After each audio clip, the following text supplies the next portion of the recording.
Welcome to Busting Investment Myths in Nepal, your financial gym. In this video, we'll debunk common investment myths in Nepal.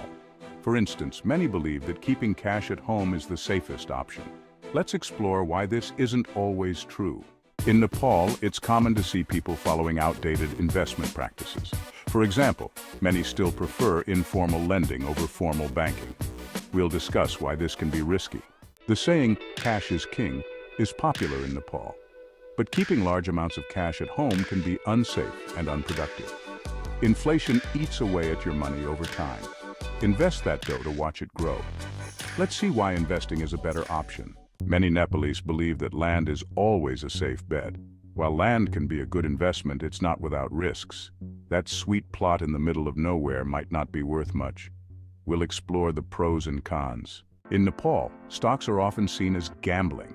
However, with the right knowledge and strategy, investing in stocks can be profitable. Let's debunk this myth. By researching companies and building a diversified portfolio, you can manage risk and potentially see great returns. Now, let's look at some correct investment practices for Nepal. For example, diversifying your portfolio can help manage risks. Investing in mutual funds is a great option in Nepal. They offer diversification and professional management. Let's see how you can get started. Starting small and being consistent is key. For instance, setting aside a small amount each month for investments can lead to significant growth over time. Think snowball effect.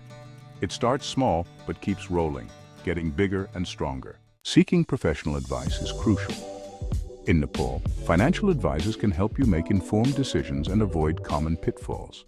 Thank you for watching Busting Investment Myths in Nepal, your financial gym. Remember, informed investing is the key to financial success.